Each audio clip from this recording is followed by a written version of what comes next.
In February of 2015, I was crossing the street legally, and a woman went 35 miles an hour roughly when she turned left to beat traffic, and she hit me. I was told that I flipped twice in the air before landing on my right side, and I don't remember any of it. Let's see, I was in the hospital for, I think, 2 nights and about 3 days. And I came home and my mother moved in with me temporarily to help me. I couldn't drive, I couldn't read.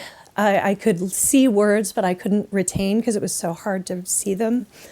I had difficulty finding words, and the most challenging thing was the traumatic brain injury, in part because as a future professor, I need my brain to work.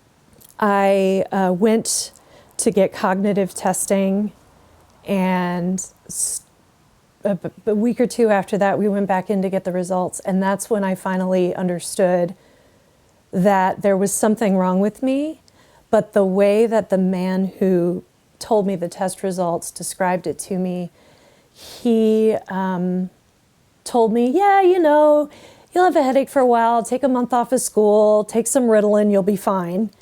And he didn't prescribe Ritalin, but when I heard that from him, I thought, he doesn't understand what's going on with me.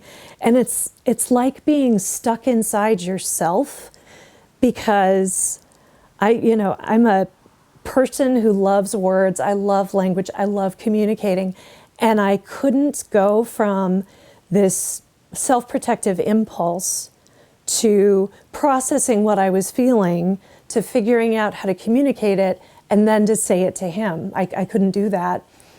I think I was in pretty bad fight, flight, freeze as well. And so we went out to the car, and I started crying, and I couldn't stop, and my mom drove. I cried all the way home. I couldn't be friendly. I could just get the job done, and maybe not. So I ended up taking medical leave from school and had a couple of surgeries. And when I was back in doctoral coursework, it was all I could do just to get through class and listen and take notes. Chronic pain, chronic tinnitus, chronic headache. This was uncontrollable, and I'd get frustrated, and it was like the world fell on me all over again, because it was constantly going back to this, why can't I be normal? Why can't I be the person I know? I started getting told a lot, like, you're asking for too much, you're being demanding, you have to reconcile yourself with how your life is now. And I was completely driven to find a better way. I listened to The Ghost in My Brain, and I wept as I read it, because it was the first time I ever encountered a text or a person that understood what it feels like to be a high-functioning intellectual and then not be able to describe the chaos that's in your mind and how it works.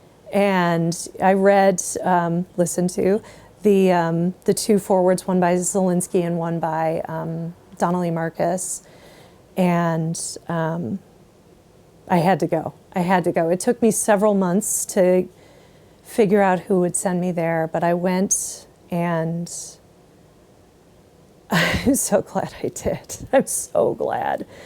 It was like she was reading me, she was reading how I was functioning in a way I had not experienced, and I have been to so many doctors and therapists and others.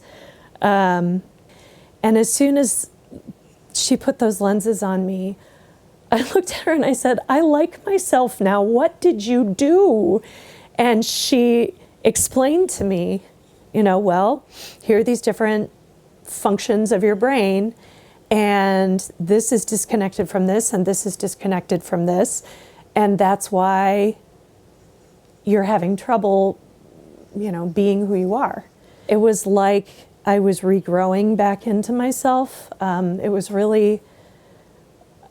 was an instantaneous sensation. And most of what she does, especially at the beginning, is just this instant shift in how I felt. And I just kept feeling better, and I kept going back. And because I went to Chicago, I got my PhD.